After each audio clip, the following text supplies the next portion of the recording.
Derrama sobre nós, Senhor, nesta manhã, uma nova efusão do Espírito Santo. O Senhor que nos reuniu de tantas paróquias da Arquidiocese de Brasília, nos fazendo aqui viver a comunhão, termos a nossa fé renovada.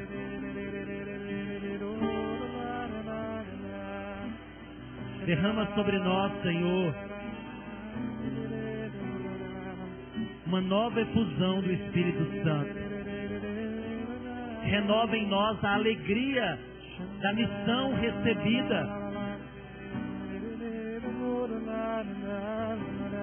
Aliviai, Senhor, os fardos que trouxemos. Purificai-nos, ó Deus, sem demora. E prepara-nos para tudo que vamos viver mais uma vez nesse mês missionário.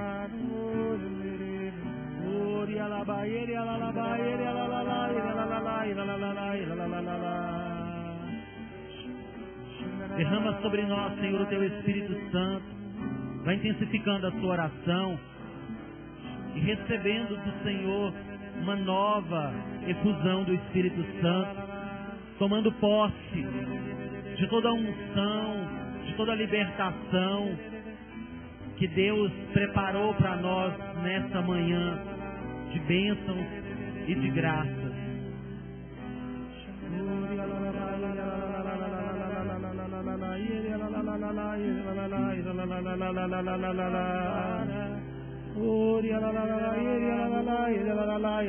Que alegria quando me disseram, diz a palavra, vamos à casa do Senhor. Bendito seja, Senhor. Bendito seja, Senhor. Peçamos cantando o Espírito Santo. O Espírito de Deus vem e fica aqui. O Espírito de Deus vem e fica aqui. O Espírito de Deus vem e fica aqui. O Espírito de Deus vem e fica aqui. E passeia no meio do teu povo, que toca o coração do teu povo. Ó Espírito de Deus, vem e fica aqui.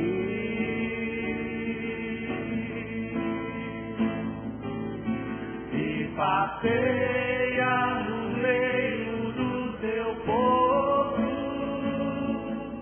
e toca o coração do teu povo. Ó Espírito de Deus, vem e fica aqui. Antes de nós chamarmos o Padre para um ensino que ele preparou muito bem para nos trazer, queria dizer para você que meu coração está muito alegre. Muito alegre que eu acabei de chegar da reunião do Conselho Nacional, uns dias atrás, em Belo Horizonte. E eu vi a ação de Deus nessa reunião, confirmando de forma explícita tudo isso que nós estamos vivendo aqui. A prioridade da renovação carismática nos próximos 2 anos do Brasil é fortalecer os grupos de oração. A prioridade da renovação é valorizar a pessoa do coordenador de grupo de oração. A renovação está enxergando que tudo aquilo que nós decidíamos parece que nunca chegava aos coordenadores de grupo, porque existiam tantas coordenações, tantas instâncias, que hoje Deus está mostrando que a atingindo o coordenador de grupo, nós estamos atingindo aquele que Deus escolheu para cuidar da pérola preciosa que são os grupos de oração. Todas as pregações do Congresso Nacional de janeiro serão voltadas para o grupo de oração, como os ministérios devem atuar no grupo, como deve ser o núcleo de oração, tudo aquilo que nós percebemos que estávamos trabalhando há alguns anos aqui. Eu digo para você, a missão de coordenador de grupo não é um fardo, é uma graça que Deus nos concedeu. Que você nunca esqueça disso. Foi Deus que te escolheu. E por isso que muitas vezes nós somos perseguidos, atingidos, tentados a desanimar, a olhar somente o negativo, a não conseguir nos relacionarmos, como o padre dizia tão bem lá na homilia. E quem não ouviu, que depois procure partilhar e ouvir aquilo que Deus nos falou através do padre na homilia. Eu digo para você, Deus vai renovar hoje a alegria no nosso coração de estar servindo Ele. Bendito seja. Meu coração se alegra porque um dos temas será sobre louvor e nós trabalhamos tanto sobre louvor. Deus está nos chamando à conversão. Olha para o seu irmão e fala assim, Deus está nos chamando à conversão.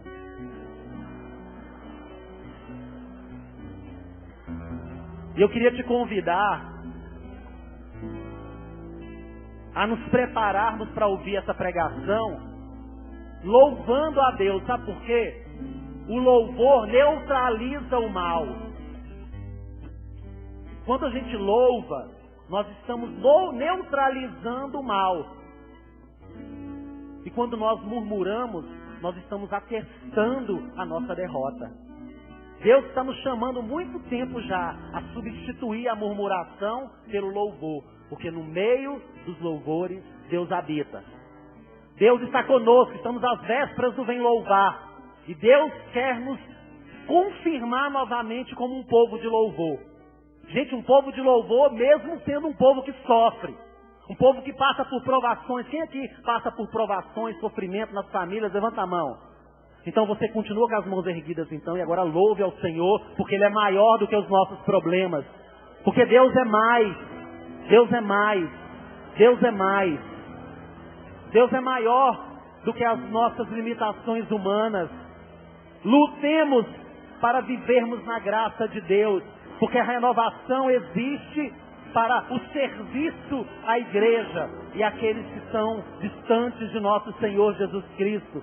Bendito seja, Senhor, o Teu santo nome, e nós queremos Te louvar, Te exaltar, Te engrandecer, porque o Senhor nos escolheu, e toda a moção que estávamos vivendo em Brasília é uma realidade nacional.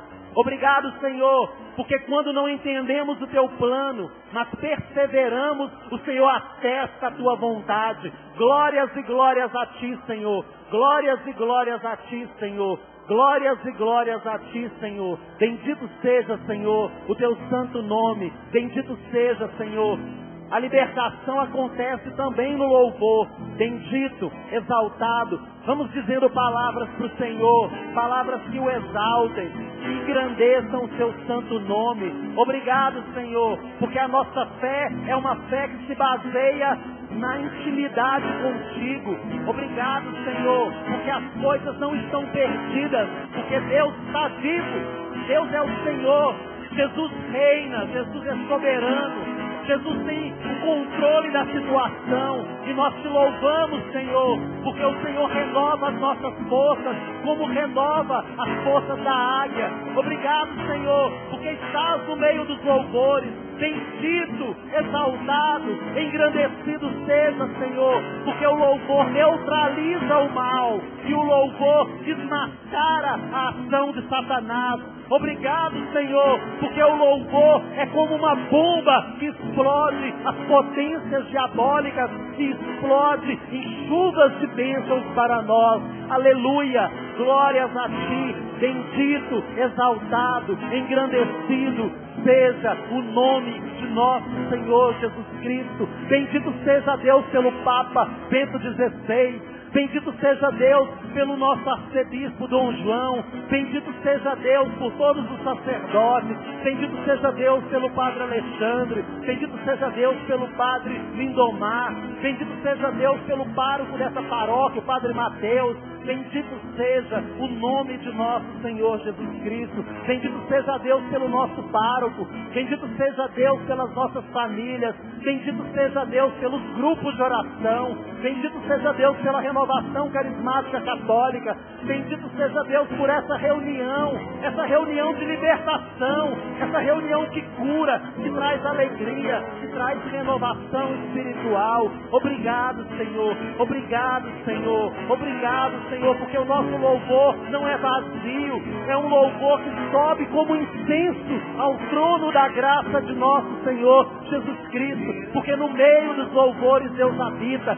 Bendito seja o nome de nosso Senhor Jesus Cristo, bendito seja por Maria Santíssima, bendito seja São José, seu castíssimo esposo, bendito seja Deus pelo sim de cada um de nós, bendito seja Deus, bendito seja Deus pelas famílias, aleluia Senhor, aleluia Senhor, aleluia Senhor, porque o tema do encontro nacional de julho aqui em Brasília será sobre família.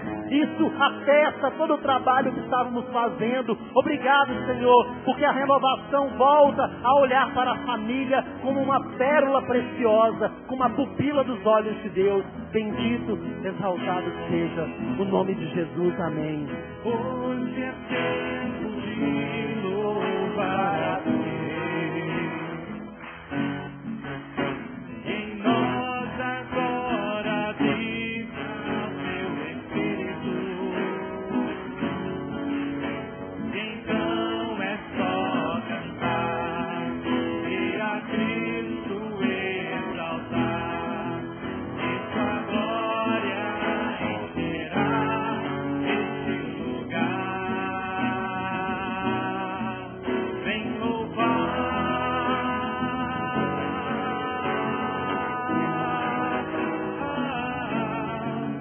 vem louvar.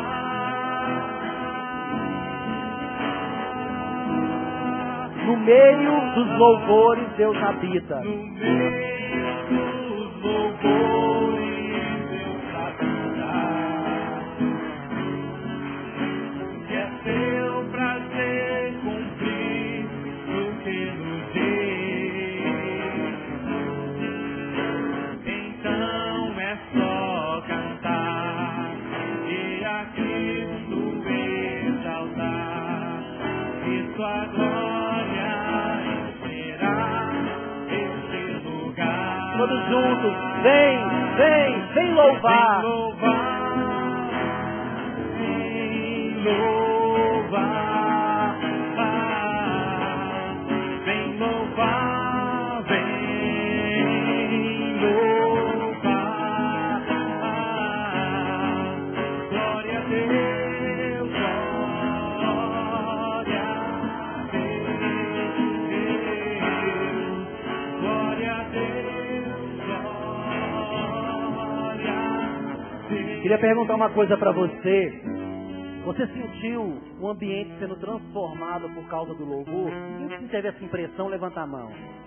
Gente, no meio dos louvores Deus habita.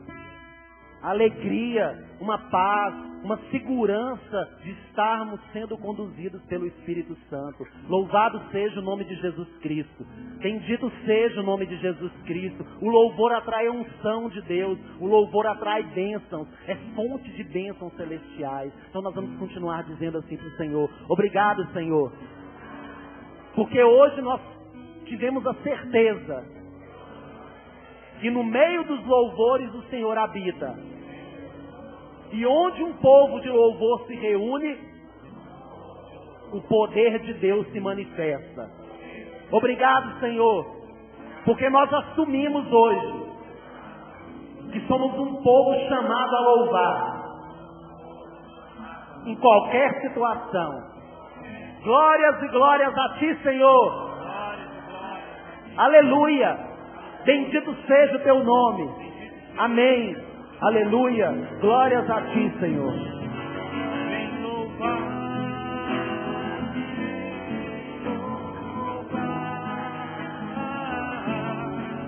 vem louvar, vem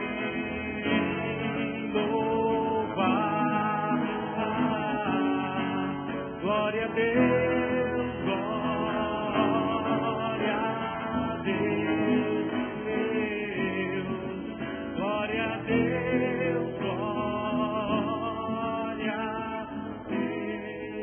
Nós vamos rezar pelo Padre e a nossa oração vai ser louvar a Deus pela vida dele. No segundo momento nós vamos estar partilhando aquilo que Deus falou na reunião do Conselho Nacional, mas agora também o Padre vem nos trazer um tema inspirado que Deus nos pediu através do arcebispo. Então nós vamos louvar a Deus pela vida do Padre Alexandre.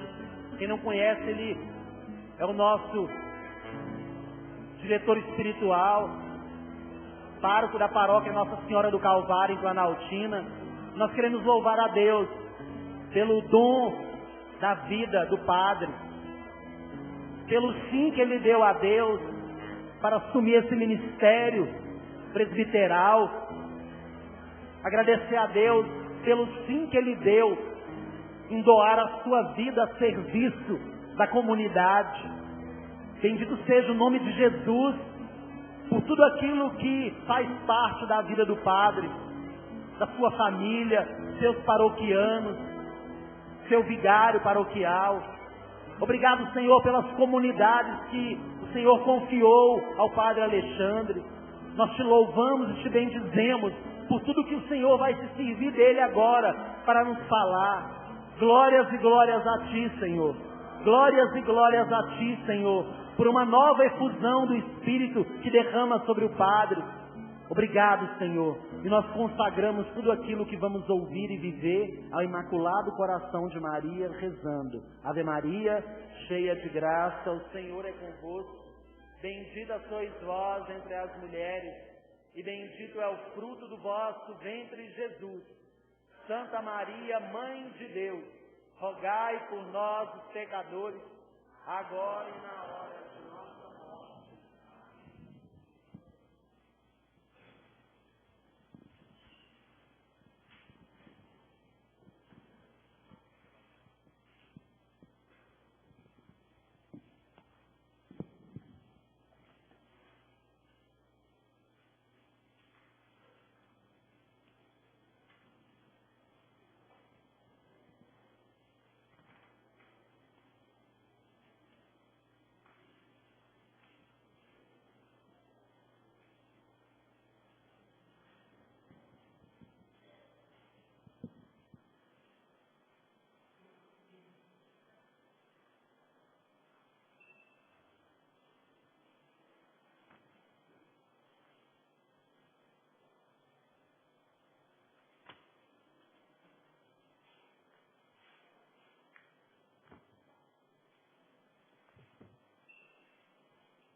Bom dia a todos.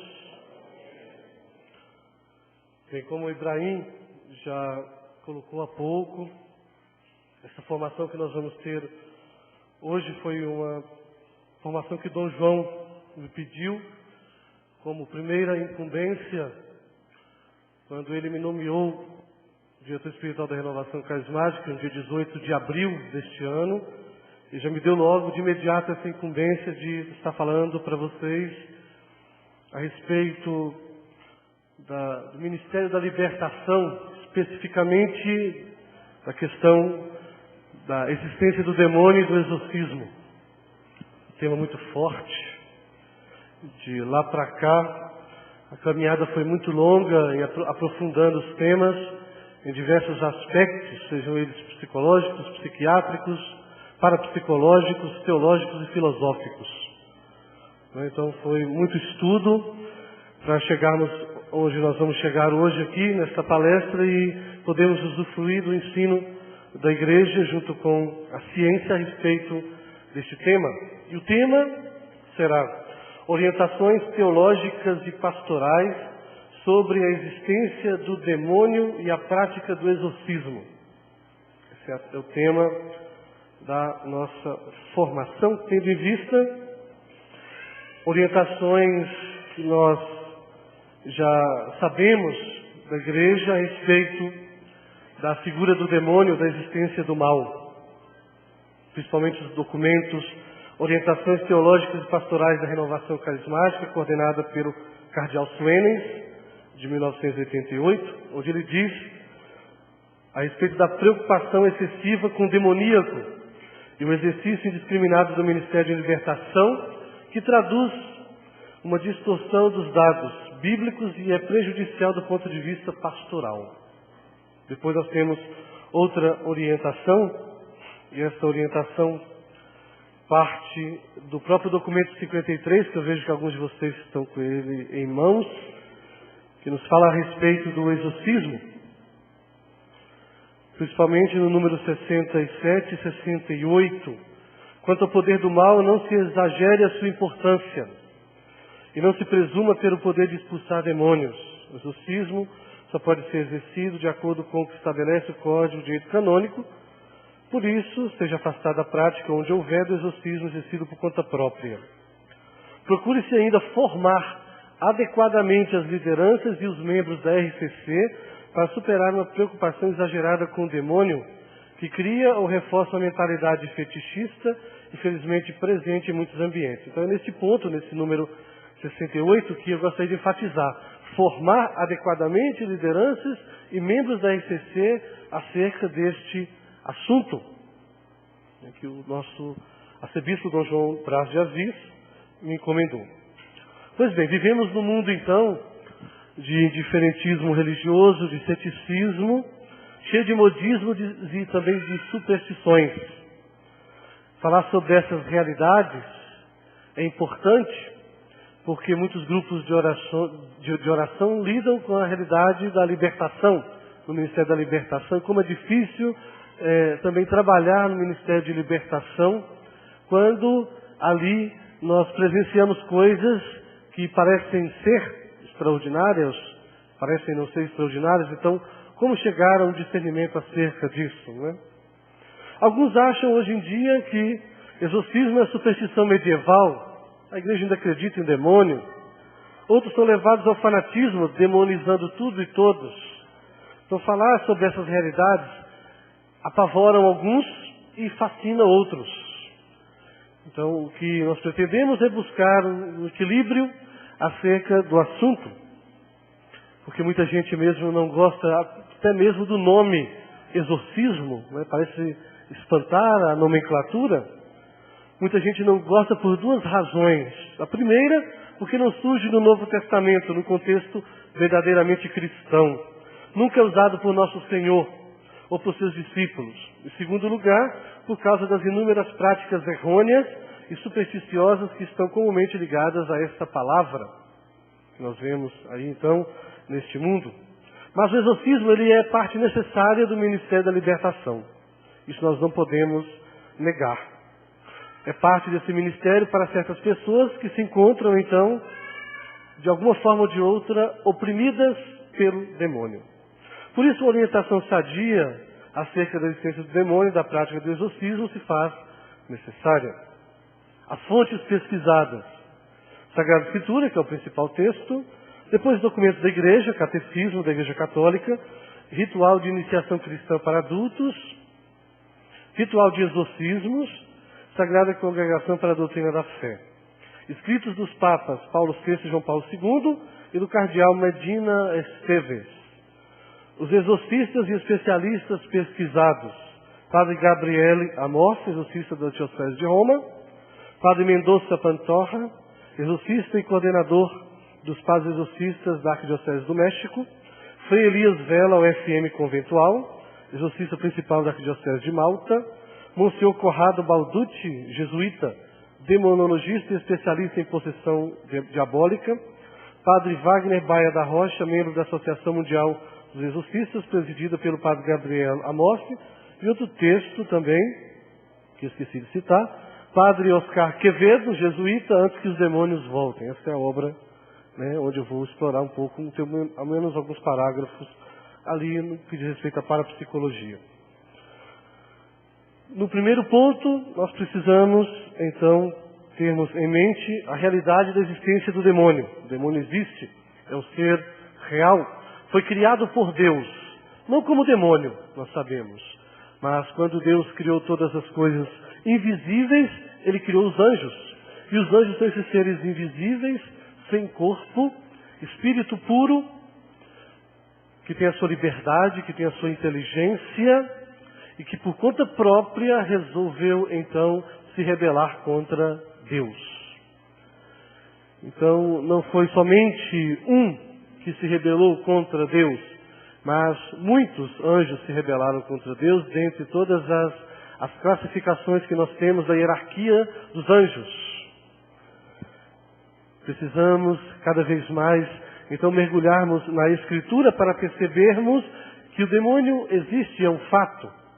E muitos precisam, então, acreditar não no demônio, mas na existência do próprio. A igreja professa essa existência dos anjos, dos quais muitos se perverteram, pecando por soberba. Tal doutrina está claramente documentada na Escritura e também na tradição. O demônio também é criatura. O demônio é um ser inteligente, dotado de vontade, sem corpo, cuja atividade permanente é de aversão a Deus e aos homens. São anjos caídos por causa do pecado, que utilizam ainda a astúcia para desviar a humanidade do caminho de Deus. Na Sagrada Escritura nós temos vários textos, já desde o Gênesis, que prova a existência de um anjo mau, que mais tarde, ao longo do desenvolvimento da revelação, esse anjo vai tomando nomes. Primeiro é chamado de anjo mau, que ali é visto numa serpente tentadora no jardim do Éden, Gênesis no capítulo 3. O livro da sabedoria identifica então esse anjo com o diabo, Sabedoria 2, 24. Tem o nome de Satã, o adversário acusador, em Jó 1, 6 a 12. Os vários nomes dados aí pela própria Escritura ao anjo ou aos anjos maus. No Novo Testamento são frequentes as alusões aos demônios. João 12, 31, João 14, 30. Ainda Satanás é o príncipe deste mundo, é o pai da mentira, João 8, 44. É algo assim, um pouco superficial, porque se fôssemos tratar de todos os textos bíblicos, ficaríamos aqui um semestre inteiro estudando só sobre o demônio, só sobre essa realidade da demonologia. Então eu procurei buscar os textos principais dentro da Escritura, dentro do magistério, para dar uma orientação a respeito da existência do demônio e da sua ação no mundo. O ensinamento da igreja nós encontramos já no Catecismo da Igreja Católica, número 328, quando o Catecismo nos fala a respeito dos anjos, a sua existência, que é uma verdade de fé. Número 328 do Catecismo da Igreja Católica. A existência dos seres espirituais não corporais, que a Sagrada Escritura chama habitualmente de anjos, é uma verdade de fé. O testemunho da Escritura a respeito é tão claro quanto a unanimidade da tradição. E depois vai continuar no número 330 a falar como criaturas puramente espirituais são dotadas de inteligência, vontade, criaturas pessoais e imortais. Superam em perfeição todas as criaturas visíveis. Disto dá testemunho o fulgor de sua glória, conforme Daniel 10, 9 a 12. Avançando no Catecismo, nós encontramos então o número 391 a 395, aquilo que nos interessa, que fala a respeito da queda dos anjos. Por trás da desobediência, desta opção de desobediência de nossos primeiros pais, há uma voz sedutora que se opõe a Deus e que por inveja os faz cair na morte. A Escritura e a tradição da Igreja veem neste ser um anjo destronado, chamado Satanás, ou Diabo. A Igreja ensina que ele tinha sido anteriormente um anjo bom, criado por Deus. Com efeito, o diabo e outros demônios foram por Deus criados bons em sua natureza, mas se tornaram maus por sua própria iniciativa. A Escritura fala de um pecado desses anjos. Esta queda consiste na opção livre desses espíritos criados, que rejeitaram radical e irrevogavelmente a Deus e seu reino. Temos um reflexo desta rebelião nas palavras do tentador ditas a nossos primeiros pais: e vós sereis como deuses. Gênesis 3:5. O diabo é pecador desde o princípio. Primeira carta de João 3:8. Pai da mentira, João 8:44. É o caráter irrevogável de sua opção e não uma deficiência da infinita misericórdia divina que faz com que o pecado dos anjos não possa ser perdoado. Não existe arrependimento para eles depois da queda, como não existe para os homens após a morte. A Escritura atesta a influência nefasta daquele que Jesus chama de homicida desde o princípio e que até chegou a tentar desviar Jesus da missão recebida do Pai. Para isso é que o diabo, o Filho de Deus, melhor dizendo, se manifestou para destruir as obras do diabo. Primeira carta de João 3:9. A mais grave dessas obras, devido às suas consequências, foi a sedução mentirosa que induziu o homem a desobedecer a Deus. Contudo, o poder de Satanás não é infinito. Ele não passa de uma criatura, poderosa pelo fato de ser puro espírito, mas sempre criatura. Não é capaz de impedir a edificação do reino de Deus. Embora Satanás atue no mundo por ódio contra Deus e seu reino, em Jesus Cristo, e embora a sua ação cause graves danos de natureza espiritual e indiretamente até de natureza física, para cada homem e para a sociedade, esta ação é permitida pela divina providência, que com vigor e doçura dirige a história do homem e do mundo. A permissão divina da atividade diabólica é um grande mistério, mas nós sabemos que Deus coopera em tudo para o bem daqueles que o amam. Romanos 8:28. Uma pequena exposição, então, do magistério, do Catecismo da Igreja Católica, acerca, então, da existência do diabo, do demônio, e também a sua ação no mundo. Temos algumas frases retiradas de alguns discursos também para reforçar a parte do magistério de Paulo VI e de João Paulo II. Paulo VI falava numa alocução sobre a crise na igreja. Ele dizia em 29 de junho de 1972, a fumaça de Satanás entrou por alguma fenda no templo de Deus. Mais tarde, dia 15 de novembro de 72, esse texto é o mais conhecido por nós, porque já foi publicado em livretos da Renovação Carismática sobre o Ministério de Libertação, aquela alocução chamada Livrai-nos do Mal. O Papa, então, Paulo VI, disse: encontramos o pecado, perversão da liberdade humana e causa profunda da morte, porque é um afastamento de Deus, fonte da vida, conforme Romanos 5:12. E também a ocasião e o efeito de uma intervenção em nós e no nosso mundo de um agente obscuro e inimigo, o demônio.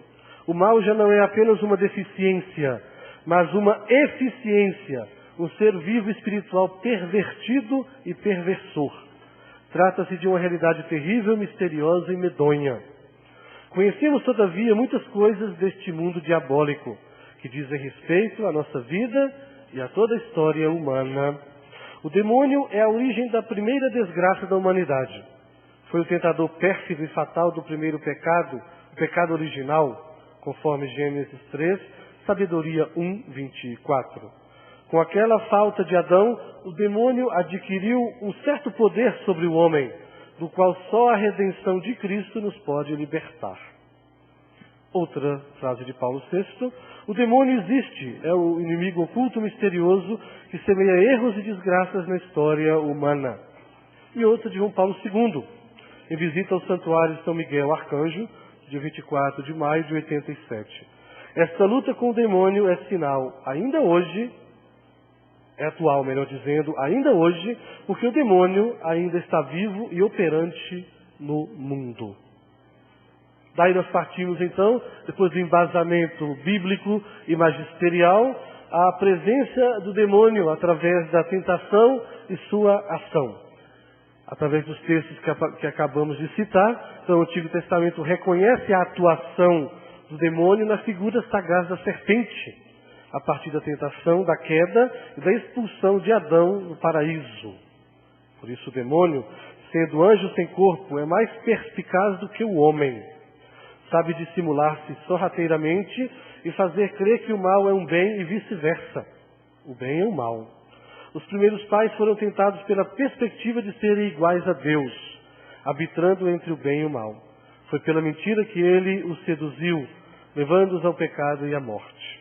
Ele é tentador, constatamos isso em Gênesis 3,15, através da serpente tentadora, mas só pode agir por permissão de Deus, como nós ouvimos há pouco no número 395 do Catecismo da Igreja Católica, que tudo dispõe para o bem das suas criaturas.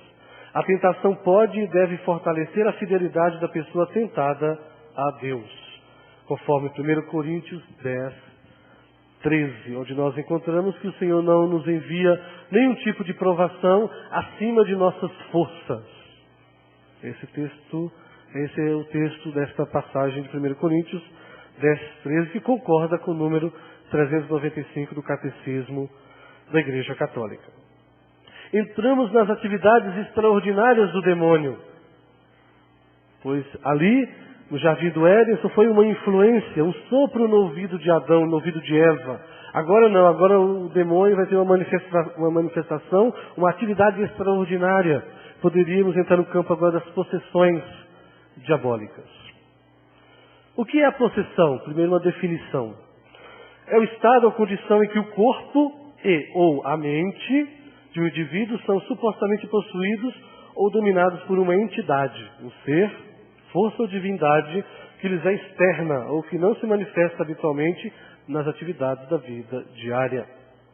A possessão é considerada como experiência de natureza psicológica, social, pode ser verificada individual ou coletivamente e ter caráter inesperado ou estar submetido a algum tipo de controle ritual.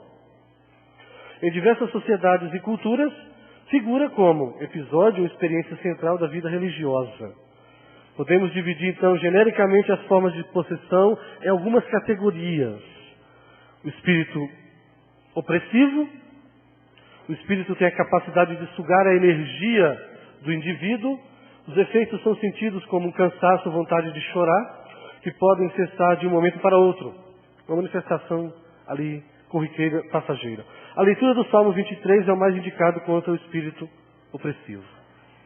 Depois nós temos outra categoria chamada de obsessão. E até mesmo Allan Kardec, em seu livro dos médiuns, explica o que vem a ser essa obsessão, mas não tem nada a ver com a nossa doutrina cristã católica. É tanto que eles têm um rito para tirar a entidade da pessoa, que é o rito de desobsessão. Dentro do Espiritismo, há esse rito de desobsessão. O espírito consegue até mudar o modo de falar e fazer coisas que normalmente não faria no dia a dia. Chega até mesmo a não reconhecer parentes e pessoas próximas de seu convívio. São pequenos pontos, viu? Porque se eu fosse desenvolver muito a respeito do que é cada ponto aqui, passaríamos muito tempo. Depois a possessão mesmo demoníaca. Neste caso, o espírito toma o corpo da pessoa. O espírito não tem contato com a alma da pessoa. É o corpo, toma o corpo da pessoa, fazendo com que ocorram até fenômenos de poltergeist. O que é o poltergeist? O fenômeno poltergeist.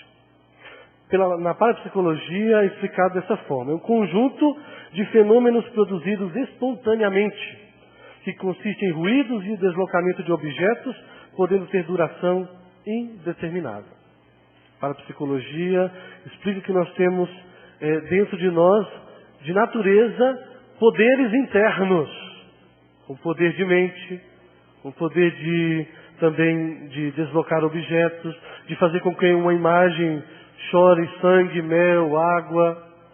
Todos nós, então, temos possibilidade de um dia, ali, sem intenção, praticarmos isso. O campo da parapsicologia que explica tudo isso para nós. E não tem nada de demoníaco, nem de diabólico, nem de uma manifestação mesmo ali, de fato, de Deus. É meramente humana. Entra a ciência e a fé. A ciência hoje não pode ser divorciada da fé e vice-versa. Uma deve estar a serviço da outra. Por isso, eu Também, para vocês, recomendo o livro do professor Felipe Aquino, Ciência e Fé em Harmonia. É muito importante esse livro para termos em mente que não podemos viver num divórcio entre essas duas realidades, mas uma complementa e ajuda a outra. Temos também a questão da infestação. A infestação o que é? É a manifestação diabólica em lugares, animais e objetos. Não toca o ser humano a infestação diabólica. Então são essas manifestações do demônio, essas categorias de manifestações do mal. Dentre elas vamos nos ater à possessão. Possessão diabólica realmente existe? É possível que o demônio tome posse do corpo de uma pessoa? Muitos, talvez, inclusive fiéis, negam que possa haver pessoas possuídas pelo demônio. Consideram que se trata de problemas psicológicos ou psiquiátricos. Por isso, precisa haver a unidade entre a fé e a ciência. Nós vamos perceber ao longo aqui do discurso, ao longo desta formação, como as duas devem estar unidas para o discernimento. E que no caso de possessão diabólica, o último que deve ser procurado é o padre. Não é o primeiro, é o último. Assim recomenda Gabriela Morse, nesse livro chamado Exorcistas e Psiquiatras. Então, um dos exorcistas que eu estou usando aqui, exorcista de Roma, o mais conhecido, que nos fala a respeito disso. O último recurso é o sacerdote. Primeiro vamos pela via natural. Vamos tratar o caso pela via natural, ver se há mesmo uma possessão diabólica ali. Por que uma pessoa é possuída? Às vezes nós fazemos essa pergunta e não há uma resposta adequada. Quais são os principais causas que levam o demônio a interferir na vida de uma pessoa? Há um leque de causas, inúmeras. Mas, a princípio, isso ocorre se a pessoa estiver desprevenida. Ou, por exemplo, ficar no mundo das drogas ou na homossexualidade. Seja ela masculina ou feminina. E, fundamentalmente, o ódio, o ressentimento, a ira, o não perdoar e o espírito de vingança atraem o demônio. Na linguagem técnica, nós dizemos que essas coisas são fissuras, janelas ou portas que facilitam a entrada do demônio. Principalmente quando há alguém que esteja em pecado mortal. E neste estado, o que mais atrai o demônio é o ódio e a sexualidade desregrada. Ou seja, fora do matrimônio. Faz uma especificação. Existem diferentes graus de interferência do maligno. Sim, diferentes. De acordo com o tipo de espíritos maus que penetram na pessoa. Sabemos, e aí entra toda a hierarquia dos anjos, Sabemos que existem os coros dos anjos, que são serafins, querubins, potestades, virtudes, principados, anjos, arcanjos, por aí vai. Desses coros, caíram anjos e esses anjos caídos mantiveram o seu poder, a sua força, porque nada é tirado dele. A sua inteligência, a sua agilidade, também todas as suas capacidades de mobilidade. Perderam apenas 2 atributos com o pecado: o amor e a graça. E já não participam nesses 2 atributos. Portanto, se o indivíduo, por desgraça, é penetrado por um espírito que era um serafim, a possessão é mais pesada. E normalmente, quando a pessoa está possessa, não é apenas por um, pois eles trazem consigo vários outros espíritos, muitos, caso legião. Assim, alguém pode estar possuído por legiões de demônios que são formadas por milhares e milhares deles. Os casos mais graves acontecem quando as pessoas estão em pecado mortal. E quando alguém frequenta toda espécie de esoterismo e curandeirismo, como a umbanda, o terreiro, as práticas de magias, tudo isso agrava ainda mais a possessão. E a pessoa acaba totalmente possuída pelo demônio. Isso está muito na moda hoje. Tem um problema, eu vou procurar ali a magia Wicca, vou procurar ali um curandeiro, vou procurar ali um benzedeiro, vou procurar no feitiço, no voodoo, vou procurar em todos onde não há cura, onde não há solução e onde, ao invés de ajudar, faz piorar cada vez mais o estado da pessoa. Dentro do tema da possessão diabólica, como reconhecer o possuído? E aí, são normas que nós encontramos tanto no ritual antigo, como no novo ritual de exorcismo. aqui o novo ritual de exorcismo aprovado pelo Papa João Paulo II em 98, que chegou para nós há pouco tempo. Que fatores diferem uma pessoa psicologicamente perturbada de uma pessoa possuída pelo demônio? Como identificar? Como saber?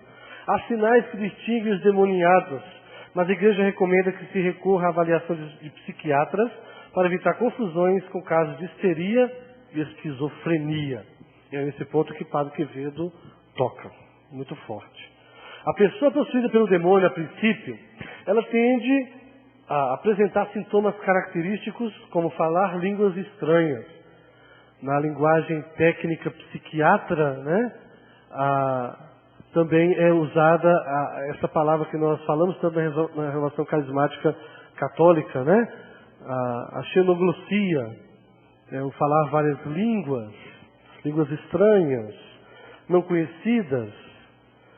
Um exemplo é alguém que nunca tem estudado francês, inglês, latim ou grego e de repente começa a falar um desses idiomas. Como, por exemplo, o grego, de falar de forma fluente. Então, caso de também, não chega a ser ali mesmo o seu primeiro, e tem que passar pelo primeiro, segundo, pelo terceiro, né, pelas terceiras características, para saber se é realmente possessão demoníaca. Isso também é um sintoma de que há uma entidade estranha. Também poderá adotar atitudes externas como agressividade, iras exageradas, fúria e agressão física. Estes também são sintomas que nos fazem pensar que esta pessoa já esteja possuída por alguma entidade estranha, que é o espírito do mal.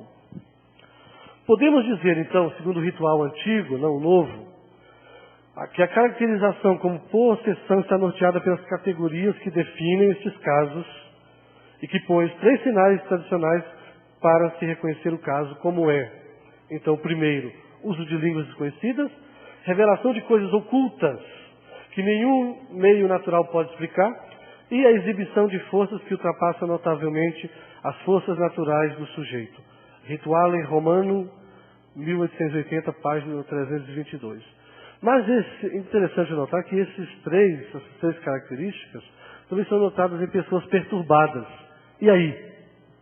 Como distinguir a possessão demoníaca? Quem aqui assistiu o exorcismo de Emily Rose? Caso baseado em fatos reais, que deu até tribunal, né, por conta de discernimento, se ela estava ou se não estava com demônio, se ela estava com problema psiquiátrico ou não, mas recomendo que vocês possam estar tendo contato com esse filme, que é muito importante, é baseado em fato real, né, e eu tenho aqui até inclusive a ficha completa a respeito do caso mesmo, tal qual ele aconteceu, com seus mínimos detalhes, né? E de fato aconteceu este caso e que eles ficaram no impasse.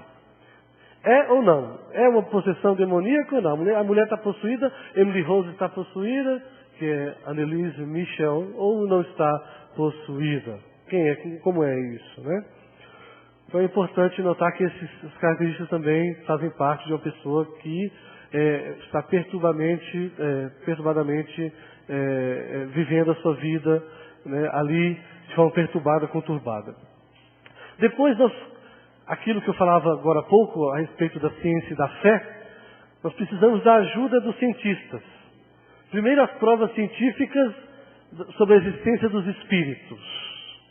A ciência hoje acredita naquilo que é pesado, que é medido, quantificado. Então não acredita na realidade que não possa ver. E o ar, nós não vemos. E precisamos acreditar que ele existe porque dependemos dele, dependemos do oxigênio. É invisível, nós não vemos o ar, né? Constatamos as suas manifestações, mas não podemos ver o ar. Assim mesmo acontece com a realidade espiritual. É uma realidade, quer queira, os céticos, os agnósticos, quer não, é uma realidade, existe, está aí, só não é palpável, né? E nem vista. Todas essas realidades são o que são, realidades. Ao contrário do que se pensa e ao contrário do que a ciência argumenta, o ritual de exorcismo não é uma prática obscura, celebrada por homens ignorantes, contra a vontade de um pobre, que na verdade apenas sofre de mal psiquiátrico ou psicológico. Não se trata disso. Prova então, de que os espíritos são a realidade verdadeira, é que os exorcismos não são meras fantasias lunáticas de um punhado de ignorantes. São as premissas que presidem a própria execução de um ritual dessa natureza. Algumas regras processuais seguem como para serem respeitadas antes que se possa autorizar um exorcismo. Quais são os passos?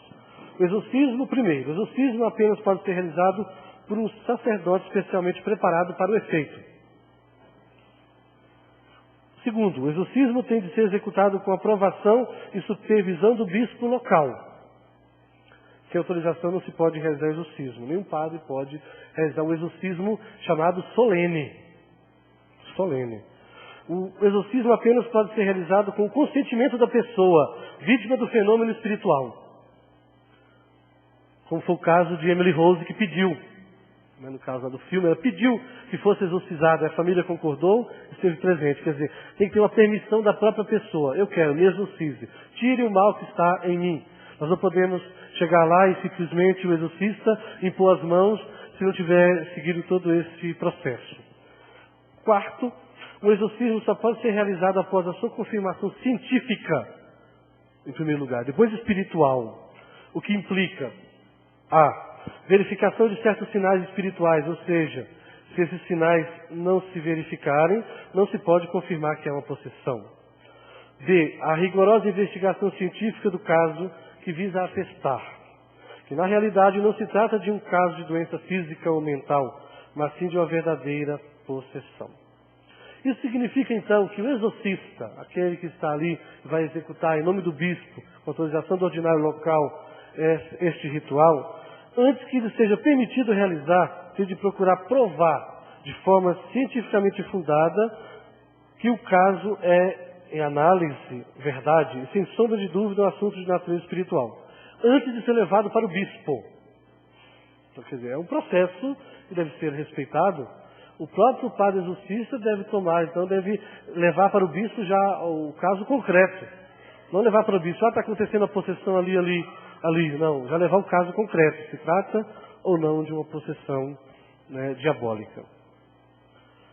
O sacerdote deve, por isso, então, demonstrar máxima prudência e circunspecção ao longo de todo o processo de averiguação do caso em questão, antes mesmo de propor o exorcismo ao bispo, procurando inicialmente realizar uma abordagem objetiva à pessoa alegadamente possuída.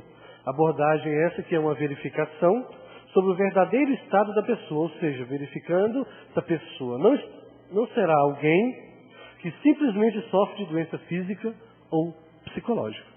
Então, ver os antecedentes da família, se tem caso de doença mental, psicológica, assim como fazem também lá no seminário, antes de ordenar padre, né? Nós respondemos um questionário, onde no questionário tem uma pergunta. A pergunta é, existe algum caso de doença mental na família? E se existir, possivelmente o candidato ao sacerdócio poderá não ser ordenado. Né? Porque vê Nossa Senhora em todo lugar, vê anjo, vê santo, vê tudo. Então, aí é que está, né? A igreja é muito prudente neste sentido.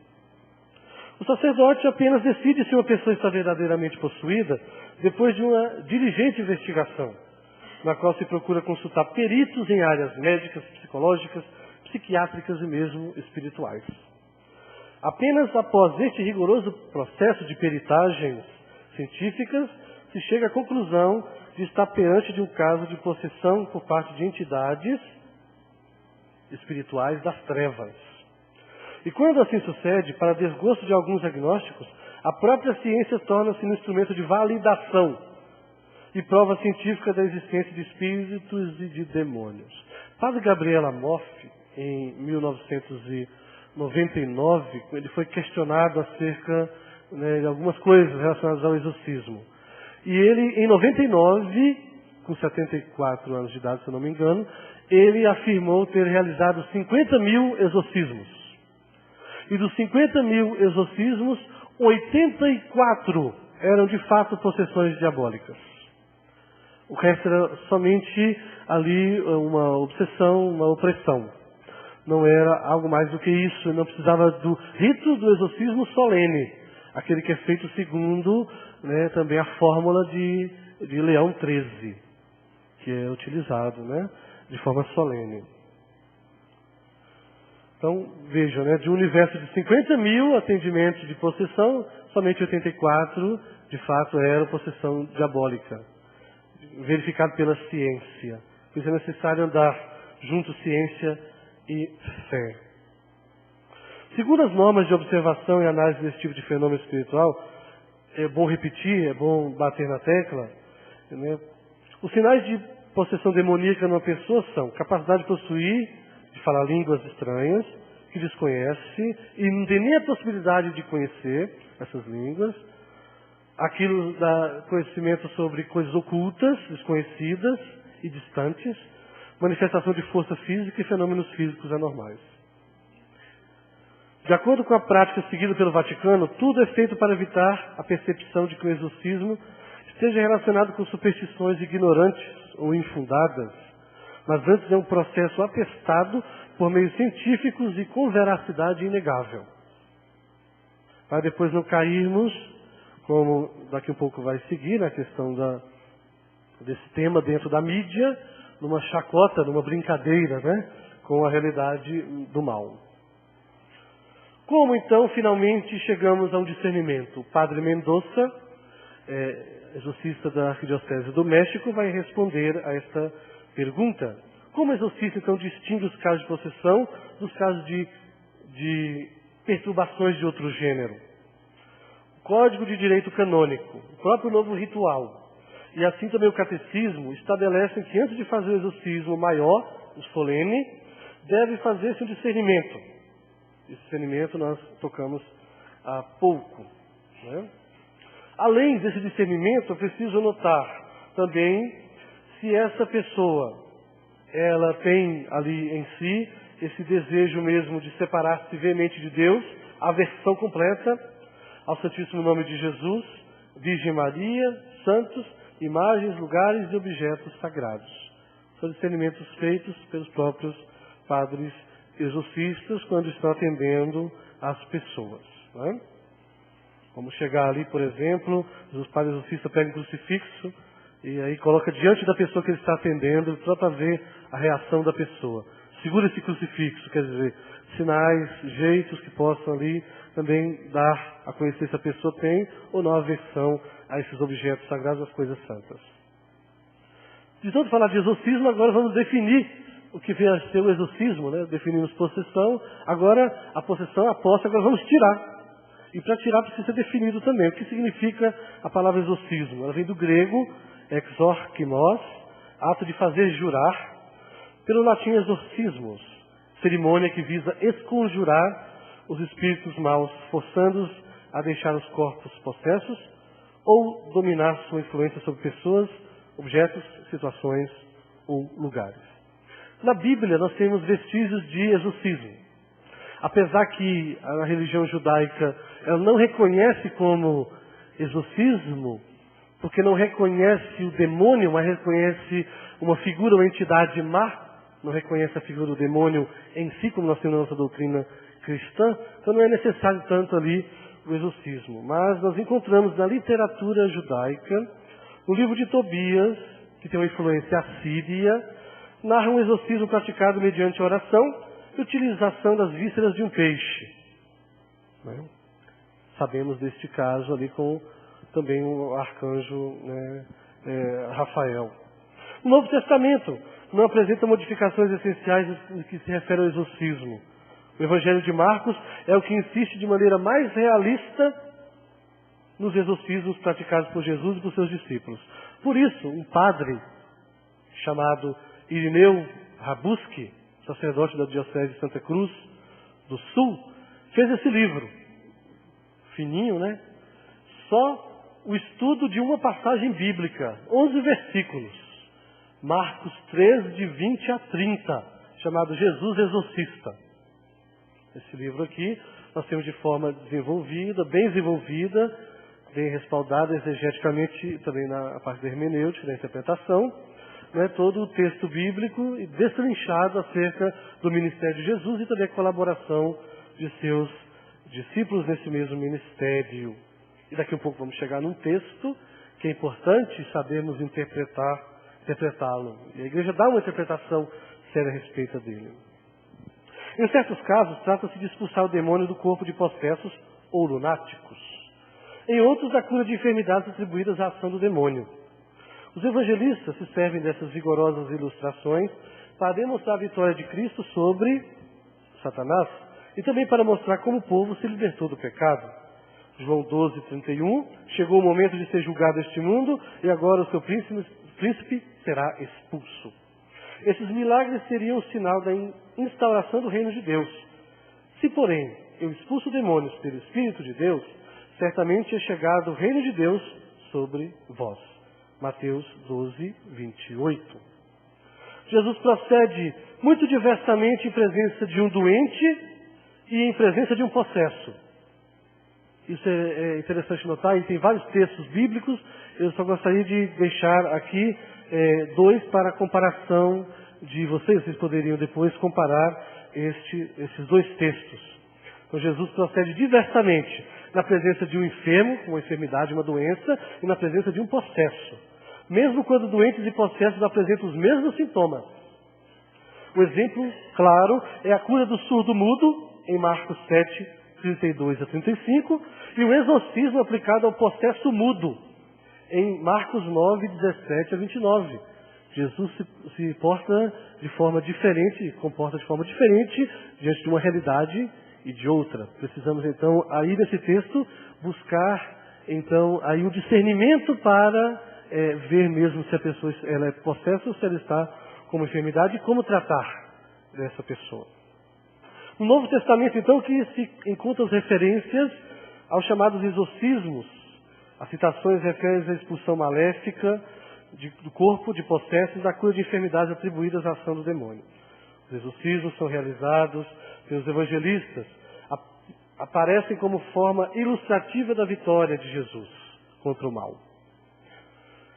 Desde a origem da igreja até os nossos dias agora, a realidade do exorcismo. As curas e exorcismos foram comuns na igreja primitiva, mais ainda do que em nossa época. Por isso onde vai entrar também daqui um pouco o texto que nós vamos explorar. Com o reconhecimento oficial da igreja sobre o imperador Constantino, os exorcismos carismáticos, realizados informalmente por qualquer cristão, deram lugar à institucionalização da função do exorcista, que há pouco ainda existia. A função mesmo de receber o ministério de exorcista. Existia o ministério chamado exorcista antes do Concílio Vaticano II. O ritual romano reuniu mais tarde diversos ritos de exorcismos para situações variadas.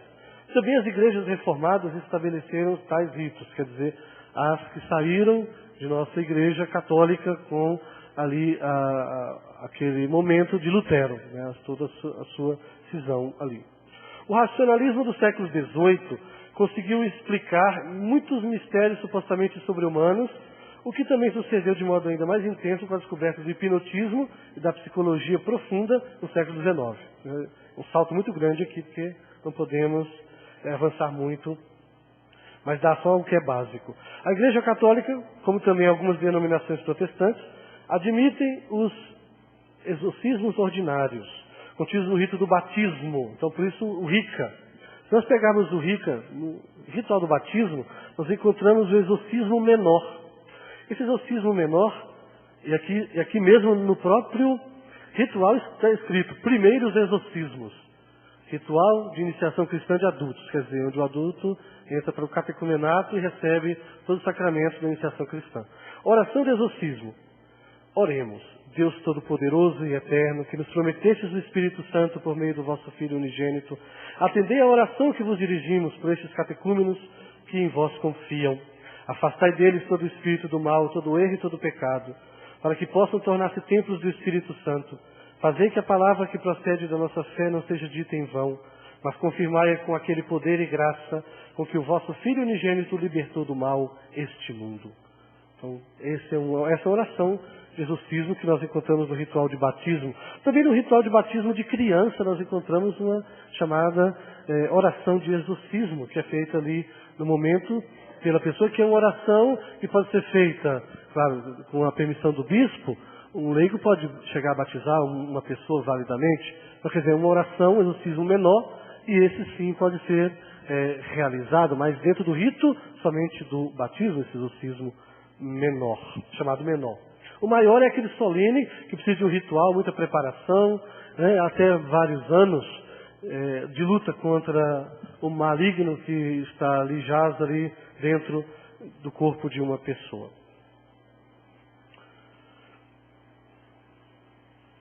Porém, o cristianismo deste século tem uma atitude dividida em relação ao exorcismo.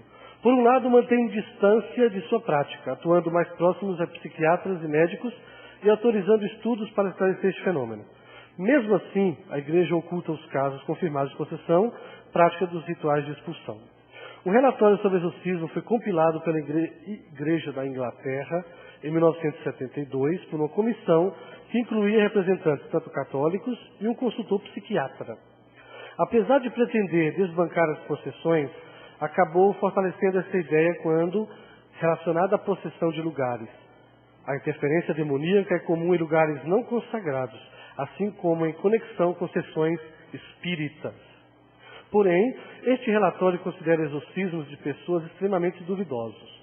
À luz da igreja moderna, aqueles que se julgarem possuídos devem prioritariamente procurar a ajuda de um médico, psicólogo, psiquiatra.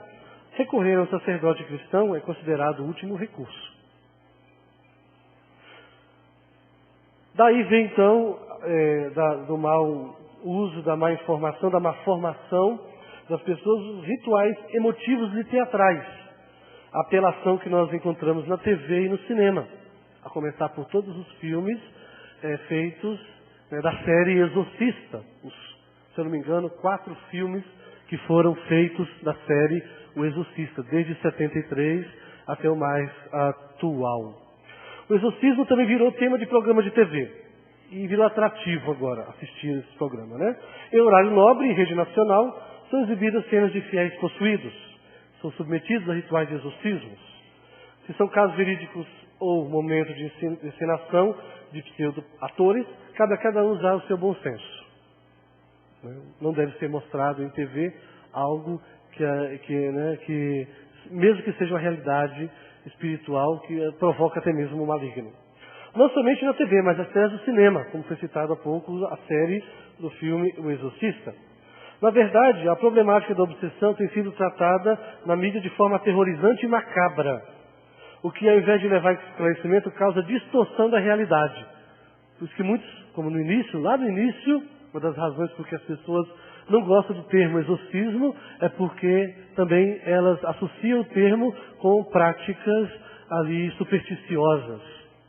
Ali que nós podemos até mesmo, se não tivermos um bom conhecimento, atribuir o exorcismo a essas práticas supersticiosas. Para os evangélicos neopentecostais, todos os males são causados pelo demônio. Para nós católicos, não. Há tipos de possessão, segundo eles, que estragam a vida amorosa, provocam miséria, perturbam a família. Nos cultos, os endemoniados são conduzidos ao altar. É um pouco do ritual que acontece lá. O pastor grita com Satanás e ele exige que o espírito saia, em nome do Senhor. O bom desse exorcismo neopentecostal é que não requer prática nem habilidade, mas não sabe em que campo estão entrando. No campo do maligno.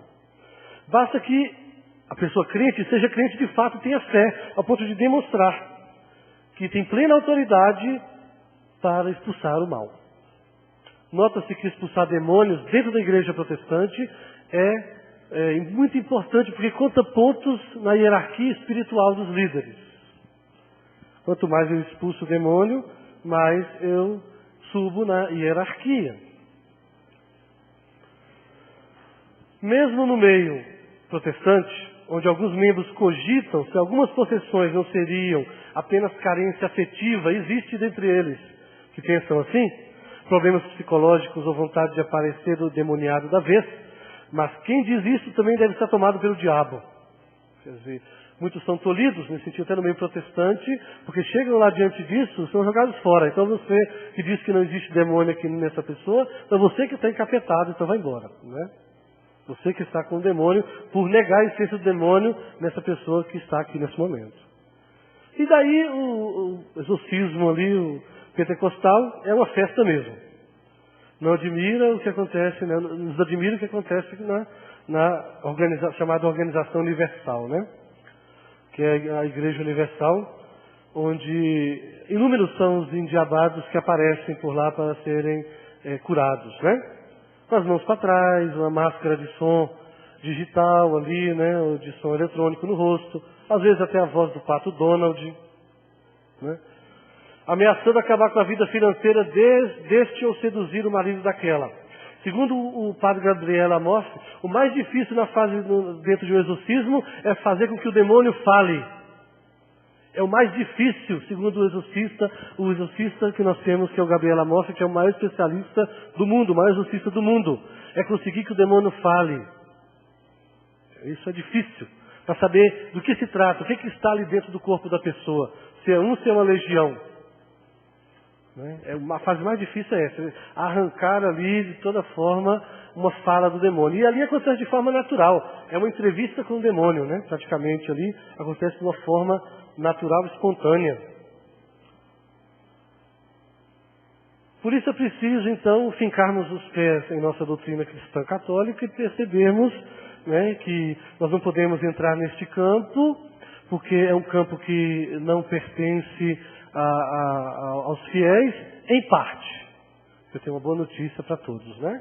Segundo o novo ritual do exorcismo. Então nós vamos entrar agora nesse novo ritual de exorcismis et supplicationibus quibus dan, sobre exorcismo e algumas súplicas. Renovado o Código de Exorcismo, publicado em 1999, aprovado em 1º de outubro de 98. O documento possuía originalmente 84 páginas em latim. Foram, entretanto, disponibilizadas todas as conferências que já traduziram para a sua língua vernácula. Este documento, aprovado pelo Papa, confessou ter realizado, o Papa que confessou ter realizado somente 3 exorcismos durante toda a sua carreira eclesiástica. João Paulo II, dos atendimentos, das coisas dele, somente 3, não diz o número, né? Reconhece claramente tanto a existência do demônio como a realidade da possessão demoníaca. Na introdução traz um rico texto, como introdução geral, que explica tudo, mostrando até mesmo o exorcista no munus santificador da Igreja. Esse documento, então, é muito importante, e essa breve introdução chama a atenção para a existência dessas criaturas e os demônios que se opõem a Deus, sublinhando, melhor dizendo, que a influência dessas entidades se pode manifestar em pessoas, lugares ou coisas.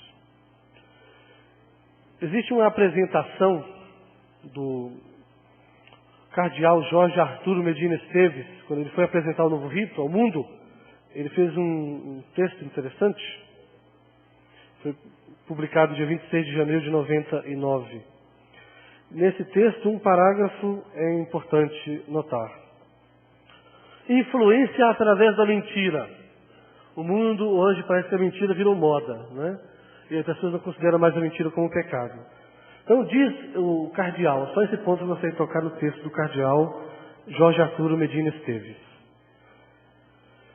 Influência através da mentira. Gostaria de destacar que a influência nefasta do demônio e de suas sequazes é habitualmente exercitada através do engano, o embuste, a mentira e a confusão. Como Jesus é a verdade, conforme João 8,44, assim o diabo é o mentiroso por excelência. Desde sempre, desde o princípio, o engano tem sido sua estratégia preferida. Não há dúvida de que o diabo consiga enredar tantas pessoas nas redes de suas mentiras, pequenas ou clamorosas.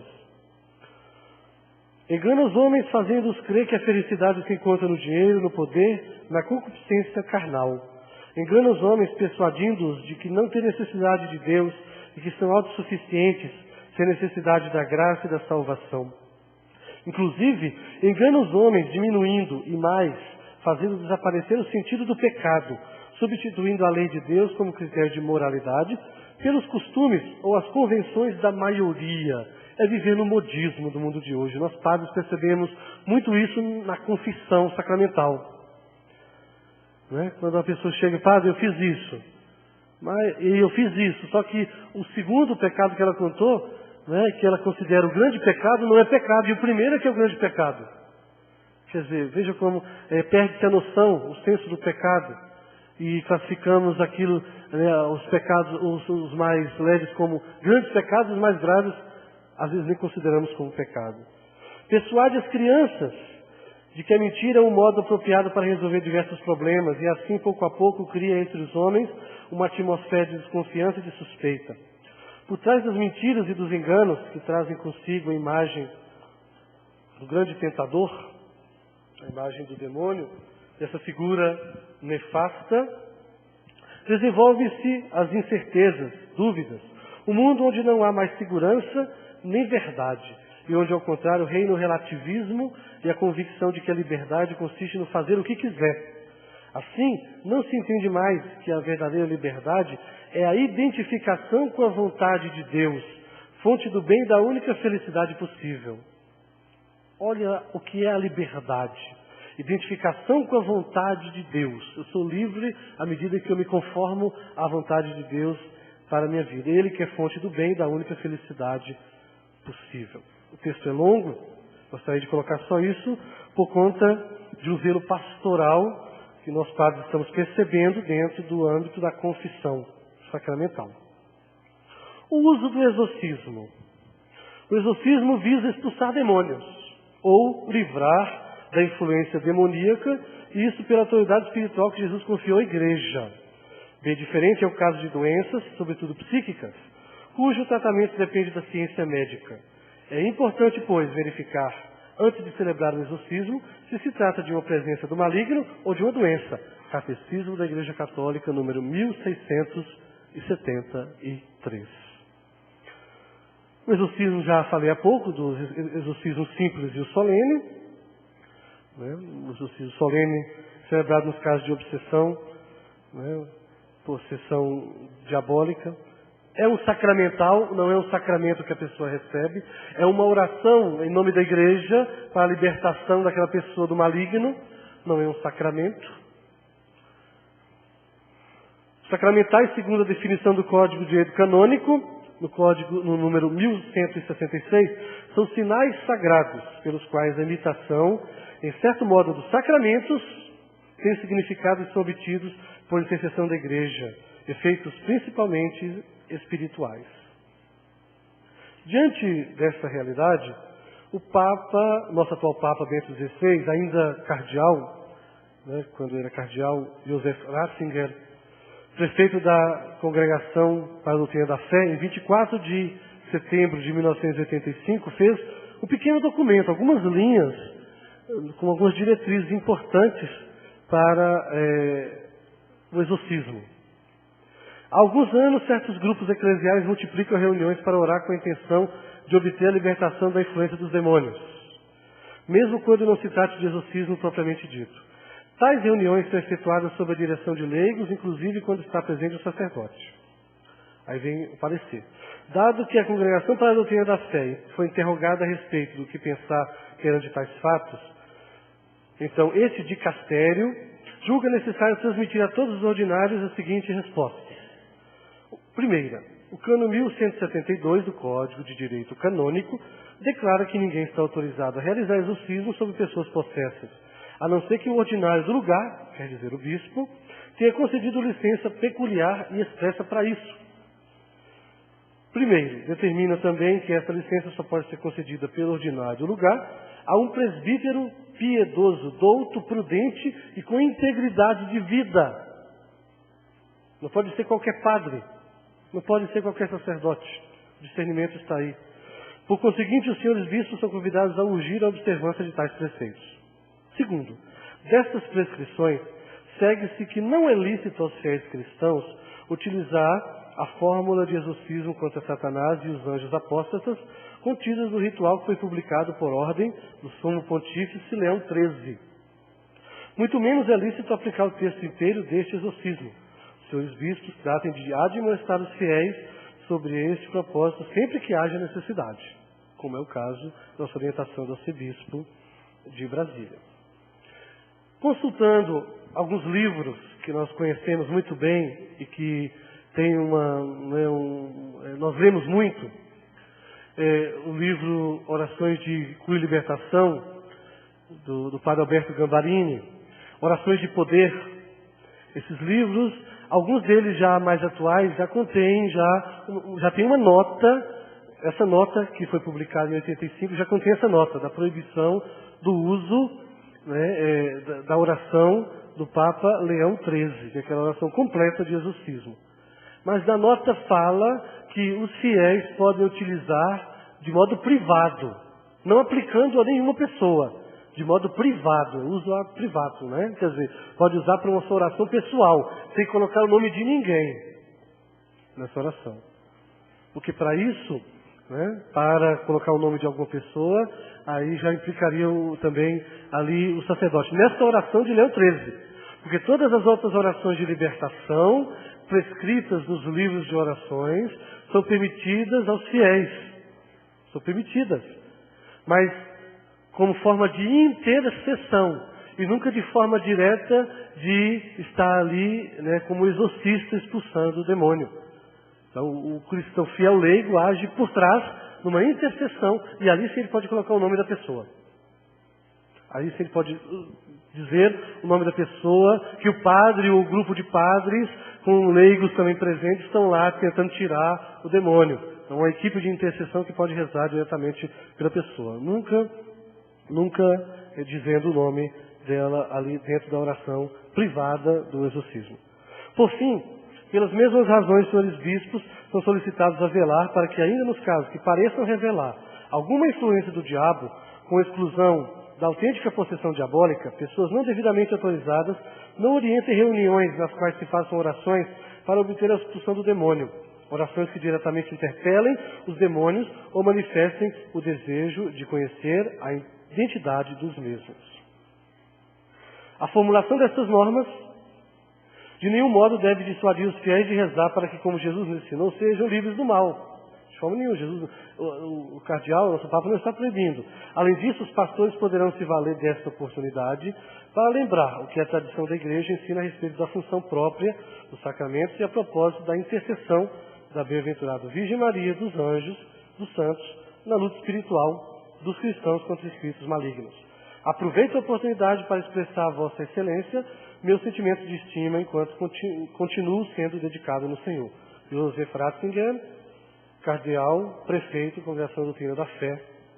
Ele fecha assim. Por que é proibida, então, a oração de Leão XIII aos fiéis, aos leigos?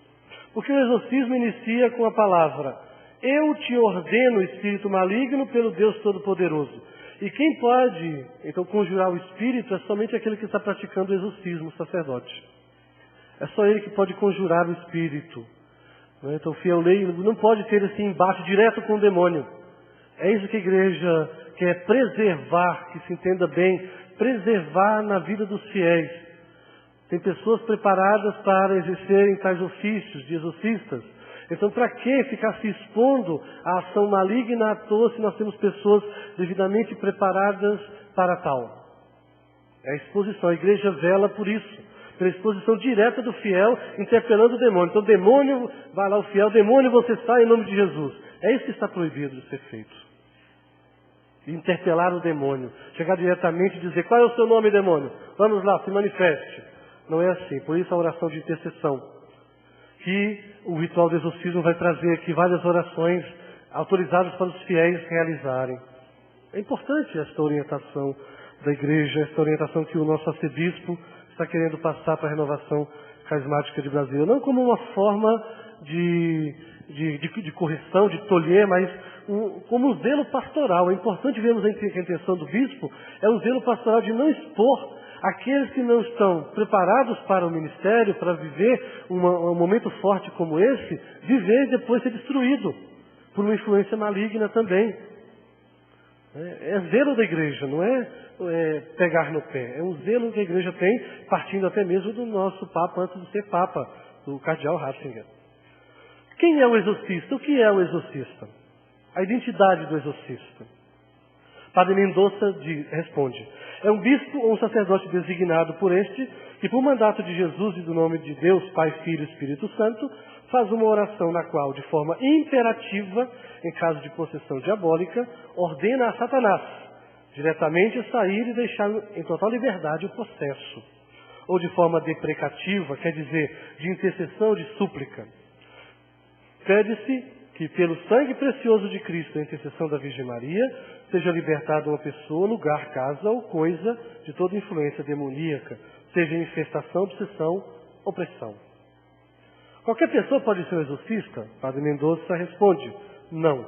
De acordo com o Evangelho, Cristo enriqueceu seus apóstolos com dons carismáticos, quando os enviou a evangelizar. Em Mateus 10:1, ele diz, e chamando seus 12 discípulos, deu-lhes poder sobre os espíritos imundos para expulsá-los e para sanar toda enfermidade e toda doença.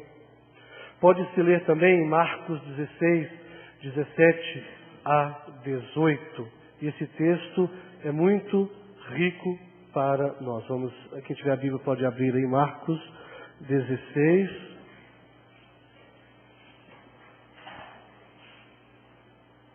17 a 18. E aqui vem uma interpretação oficial da igreja acerca deste texto, dada por um padre exorcista. Estes milagres acompanharão os que crerem, expulsarão os demônios em meu nome, falarão novas línguas, manusearão serpentes, e se beberem algum veneno mortal, não lhes fará mal, imporão as mãos aos enfermos e eles ficarão curados. Esse é o texto. A interpretação do texto é simples. Devido ao ambiente em que os discípulos, apóstolos se encontravam, ambientes de pagãos, então o Senhor conferiu a eles poderes específicos de expulsar demônio, de sofrer todo tipo de mal ali e não ser atingido por aquele mal, mas para que o nome de Jesus fosse reconhecido, para que Jesus fosse reconhecido como Deus, para suscitar a fé no nome, na pessoa de Jesus, na igreja primitiva, e somente no contexto da igreja primitiva. Quem aqui hoje tomaria um copo de veneno? Levanta a mão, confiando nessa palavra. Quem aqui tomaria um copo de veneno? Botaria a mão ali mesmo, tivesse muita fé, no buraco de uma serpente? Ninguém. Porque precisamos de prudência, precisamos agir com prudência. Então, a interpretação oficial desse texto, ela, então, diz respeito à comunidade primitiva para suscitar fé no povo, para que o povo pudesse acreditar no anúncio da palavra, e o anúncio da palavra não fosse simplesmente só palavra, mas que ela viesse acompanhada de algumas manifestações, de algumas coisas, de algumas graças, de alguns dons, que fosse ratificada, confirmada a palavra de Deus. Então a interpretação oficial dada por Padre Gabriel Amorth é essa, para esse texto bíblico específico, e que é acolhido, porque ele é um exorcista respeitado no mundo inteiro. Então busquemos interpretar bem esse texto. E essa é a interpretação oficial, que já pode ser até, claro, ensinada, divulgada. Pelo mesmo, corresponde aos bispos, sucessores dos apóstolos, exercer este ministério e expulsar os demônios. Mas eles, de acordo com o cânone 1172 do Código de Direito Canônico, podem designar para exercer este ministério de uma forma estável ou para um caso especial. Então, há exorcista para um caso especial e há exorcista na diocese de forma permanente, até que esse venha a falecer ou por alguma outra necessidade, então ali não possa mais estar exercendo este ministério. O presbítero piedoso, como o padre já havia colocado aqui. Mas todo padre, por sua ordenação, participa do sacerdócio ministerial de Cristo e tem com ele a missão de libertar os fiéis de toda obsessão, opressão e influência demoníaca, com orações deprecativas, de intercessão e súplica, com a evangelização e administração dos sacramentos, principalmente da penitência e eucaristia. Pelo mesmo, todo sacerdote é exorcista quanto à pastoral de libertação, dentro de sua missão de evangelizar, isto é, por mandato de Cristo. Não precisa ser designado para realizar o chamado exorcismo menor. Os leigos, então, não podem ser exorcistas nesse caso, porque é uma tarefa específica para o ministério ordenado, especificamente o sacerdócio. Ainda, eu encontrei, durante todo esse tempo de pesquisa, eu encontrei algo escrito em relação aos padres. O padre, que mesmo participando do mundo sacerdotal de Cristo, ali pela graça da ordenação, ele não pode fazer junto com o padre exorcista a oração de exorcismo. Ele tem que fazer a oração de libertação. O padre fazer a oração, o padre, ali sem ter sido ali colocado como exorcista da diocese, como auxiliar, ele só realiza a oração de libertação. E não junto com o outro padre faz ao mesmo tempo a oração de exorcismo. Por causa do mandato, né, que foi dado a um e não foi dado a outro, mas o outro tem também o poder, mas não pode exercer. Há um alerta, então, na luta contra o demônio. E esse alerta nós encontramos, e é preciso mostrar isso. Não ocultar este alerta que a palavra de Deus nos coloca, principalmente João em sua primeira carta, no capítulo 2, versículos 13 e 14b. Nós encontramos lá nessa primeira carta do apóstolo São João o seguinte texto.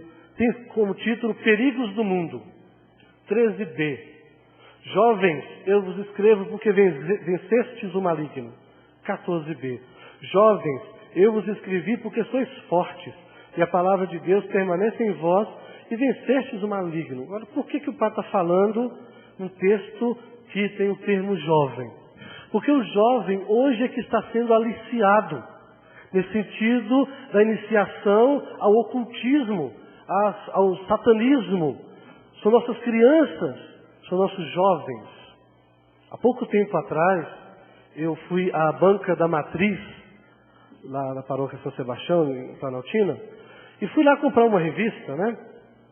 E fiquei olhando duas meninas vestidas de preto, e uma outra que estava vestida normal lá, e fui acompanhá-la, né, ver ali o que tipo de literatura a menina estava tomando lá da estante.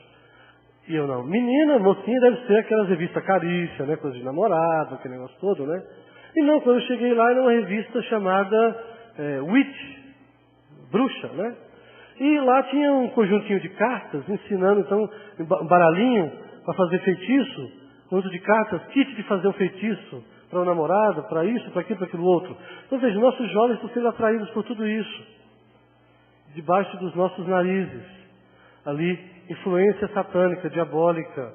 Começa ali com a simples simpatia, daqui um pouco está ali frequentando, está mexendo com um grupo de dark, um grupo de metaleiro, um grupo satanista, que nós sabemos que existe, é realidade, nós não podemos esconder isso.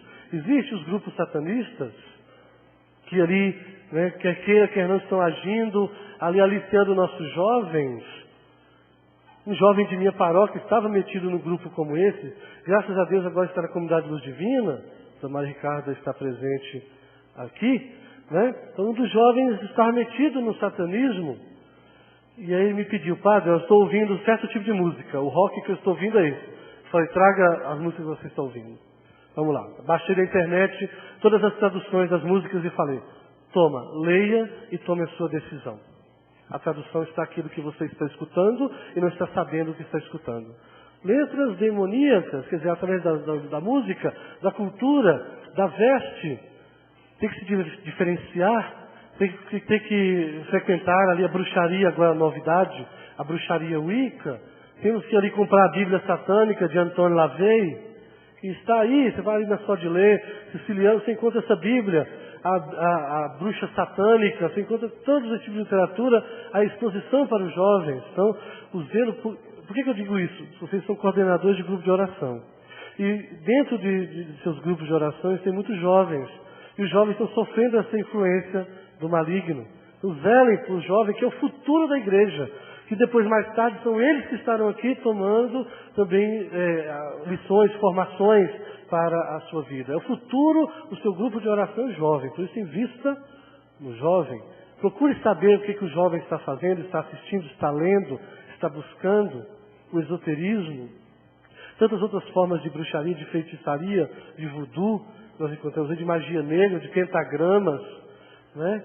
De tantas coisas que o jovem usa como símbolos. Vamos, então, dar uma olhada mais especial nos nossos jovens, que é o futuro de nossa igreja. O que nós queremos colocar como líderes do futuro? Podemos pensar assim.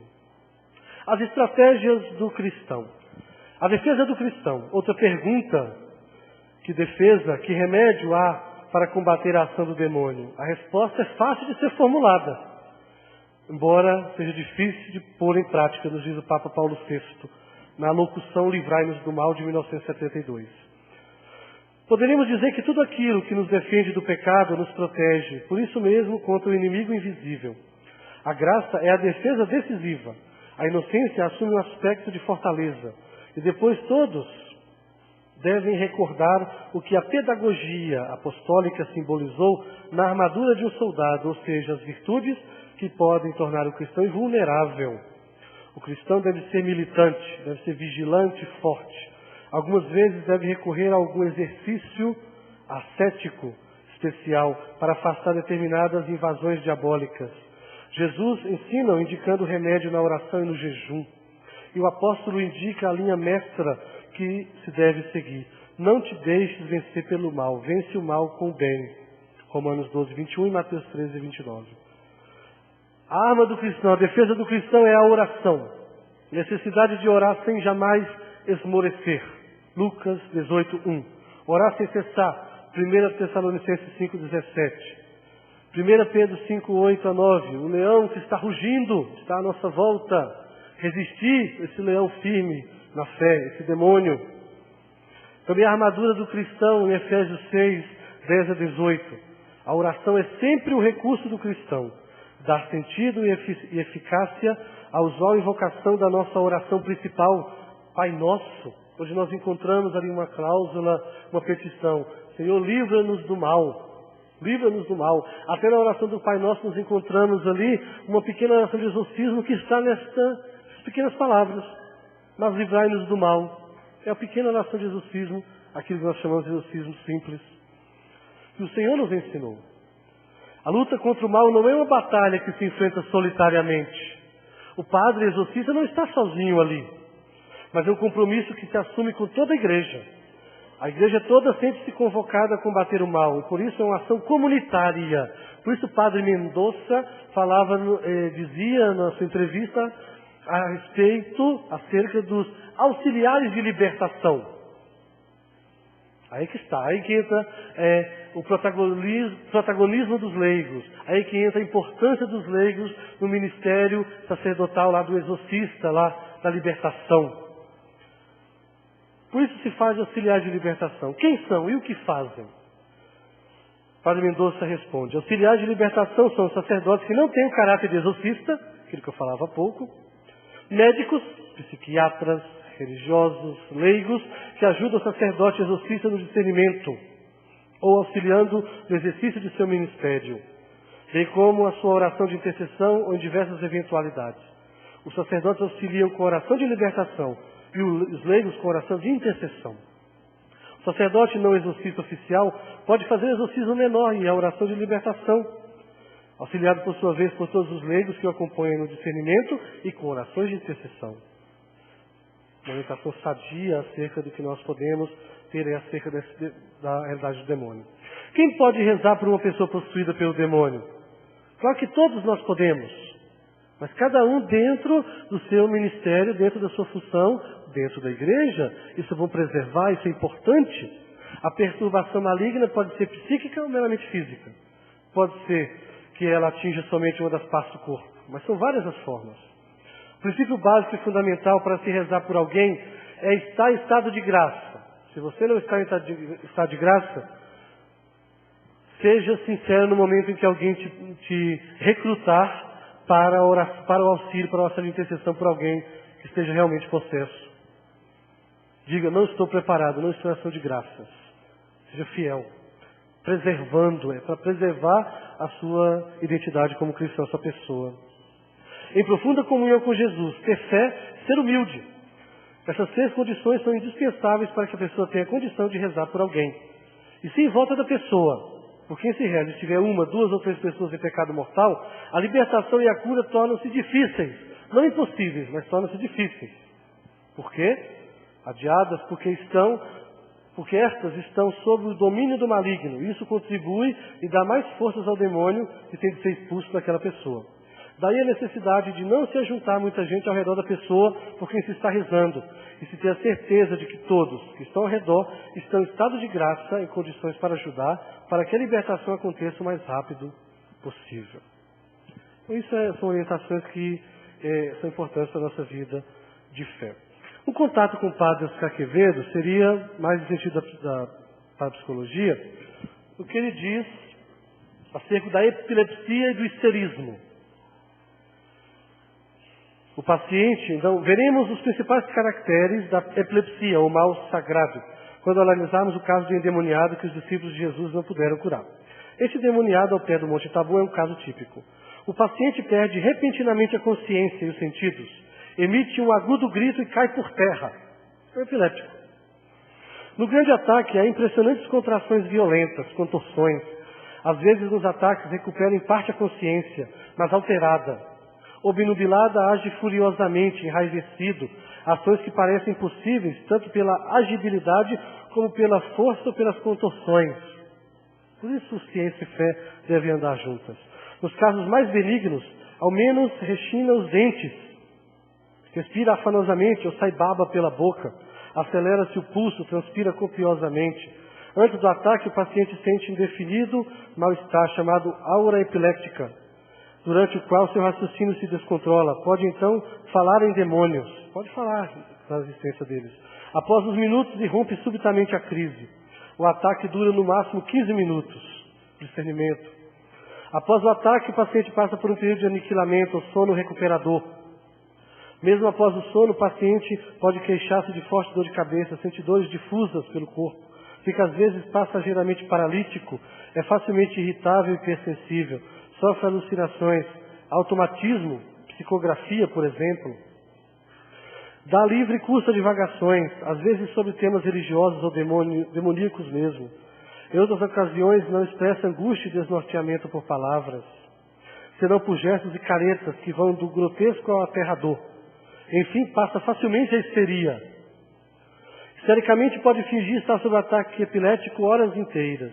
As causas da epilepsia podem ser diversas, todas são bem naturais. Lesões nas meninges, tumores cerebrais, hidrocefalia, ter sido concebido por pais sifilíticos ou alcoólicos, por isso é um antecedente também familiar.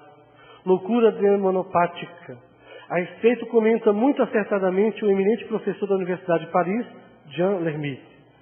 Sem dúvidas, o termo loucura, que quase não tem sentido em medicina mental, pareceria contestável, aplicado ao histeroepiléptico. Mas não o é, porque os exemplos foram e continuam a ser demasiadamente numerosos. É a realidade de um estado mental muito especial, em cuja trama se inscrevem as crises ou ataques paroxísticos, caracterizados por uma transformação aparente da personalidade, a qual se manifesta por uma grande desordem das atitudes, dos gestos, de conduta, unidos ao sentimento de possessão pelo espírito impuro, o maligno, o diabo. Então, o próprio Padre Quevedo nos ajudando um pouco a explicar alguns fenômenos, né? E, para encerrar, apresentar aqui a vocês o manual, o ritual de exorcismo, e de forma aqui bem breve, súplicas que os fiéis podem usar em particular na luta contra o poder das trevas. Então temos uma série de orações aqui dentro do ritual que os fiéis leigos podem executar. Ao todo, são 11 orações que os fiéis leigos estão autorizados a utilizar. Fazendo o sinal da cruz, invocações, ladainhas, deixando aquele exorcismo solene somente para aquele que foi designado para ser o exorcista na diocese. É importante notar, só para agora, uma entrevista que o padre Gabriel Amorfi conferiu à revista Catolicismo em agosto de 2000. Ele relata que as pessoas podem libertar-se da possessão com o exorcismo, que é esta oração da igreja, mas reservada aos exorcistas, que são pouquíssimos ainda no mundo, um alerta. Outra maneira que é permitida a todos são as orações de libertação. Só lançar esse alerta para a realidade dos exorcistas em nosso mundo atual. Padre Gabriel Amorfi teme a escassez dos exorcistas, quer dizer, o mundo não mais acreditar na influência e na ação do maligno nas pessoas, nas coisas, objetos e lugares. Então, dando por encerrada, esta palestra está sendo dada, foi dada, melhor dizendo, de forma completa hoje. Amanhã será repetida no primeiro domingo de forma compacta. Então, se quiserem adquirir, né, adquiram, então, a dada hoje, a formação de hoje,